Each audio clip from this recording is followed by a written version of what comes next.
buried alongside Tutankhamen himself, placed there to protect the pharaoh in the afterlife, were dozens of sealed alabaster jars.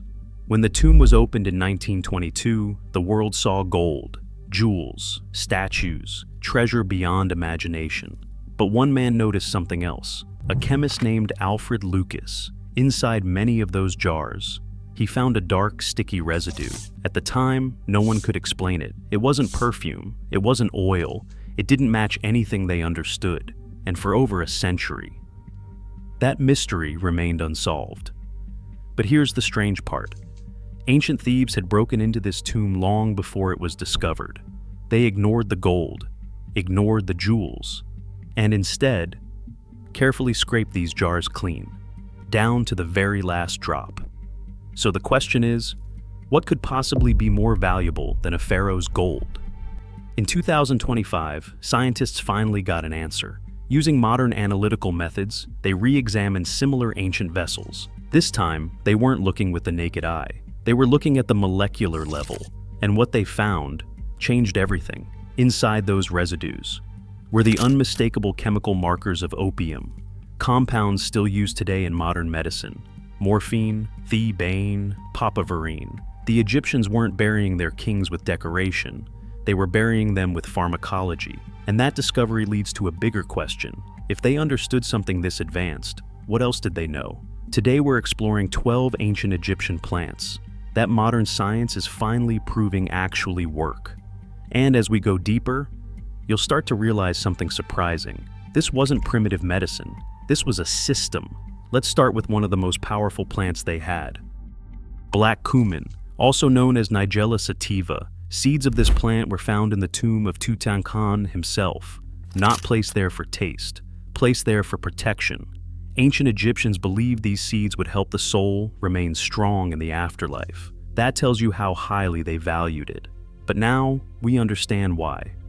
Inside black cumin is a compound called thymoquinone. This molecule has a powerful effect on the body. It helps regulate inflammation, not just by reducing symptoms, but by targeting the signals that cause inflammation in the first place.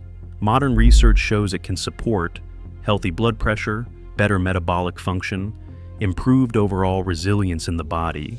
In simple terms, it acts like a protective shield, helping the body maintain balance under stress. So, when these seeds were placed beside a king, it was not symbolic, it was intentional. Now let's move to one of the most mysterious plants in ancient Egypt, the blue lotus, Nymphaea caerulea. If you look at Egyptian art, you see this flower everywhere, in temples, in rituals, in the hands of priests and royalty. For a long time, historians believed it was simply decorative, or maybe lightly psychoactive when soaked in wine, but that explanation never fully worked. Chemically, it does not make sense. The active compounds in the blue lotus are not water-soluble. They do not dissolve well in wine alone. So, how were the Egyptians using it? Modern research suggests something fascinating. They likely infused the flower into oil first, then mixed that oil into wine. That process unlocks compounds that interact with the brain's dopamine system, the same system responsible for pleasure, motivation, and altered states of perception. Even today, similar compounds are used in neurological treatments. So, this was not just ritual. This was chemistry. Next, we have a substance the Egyptians considered divine, frankincense. They called it the sweat of the gods, and they went to extraordinary lengths to obtain it. Entire expeditions were launched just to harvest this resin, but they weren't chasing scent. They were chasing effect. Frankincense contains compounds that help regulate inflammation. This is the kind linked to chronic disease, joint pain, and respiratory conditions. It works by interrupting specific pathways in the body, helping calm the system at its source. So when pharaohs invested heavily to acquire it, they weren't buying luxury. They were investing in health. Closely related to frankincense is another powerful substance, myrrh. It was used heavily in the mummification process, packed into the body to prevent decay. But what is remarkable is that the same properties that preserve the dead also helped heal the living. Myrrh has strong antibacterial effects. It supports wound healing and helps protect tissue from infection. It wasn't just preservation, it was protection.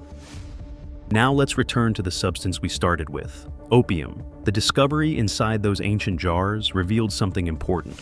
This was not rare. It was not reserved only for royalty. Evidence suggests it was widely used for pain relief, for sleep, and possibly for altered states of consciousness. Even today, derivatives of opium are used in modern medicine.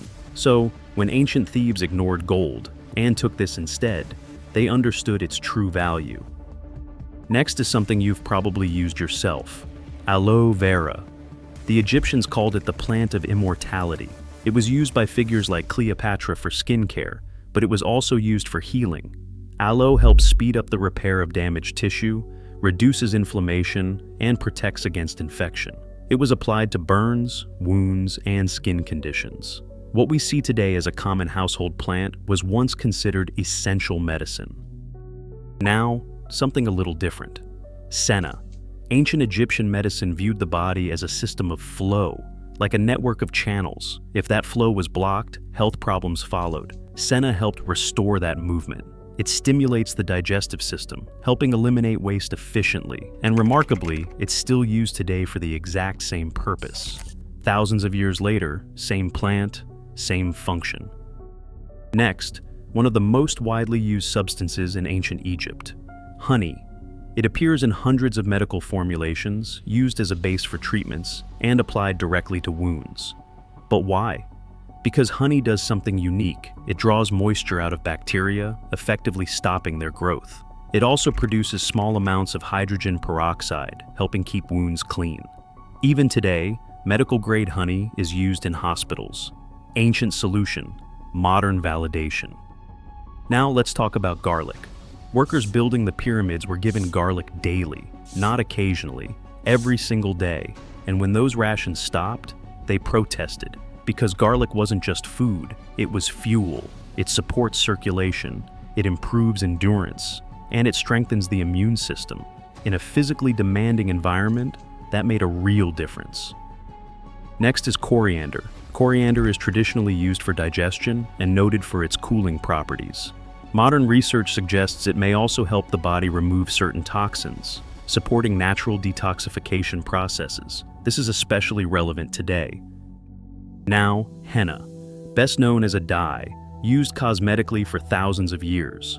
But beneath that, it has antibacterial properties. It helps protect the skin and prevent infection. Finally, castor oil. It was used for lighting, for skin care, and for internal treatments. Its primary compound supports inflammation control, digestive movement, and tissue repair. One substance, multiple uses. Now, step back for a moment. What do all of these have in common?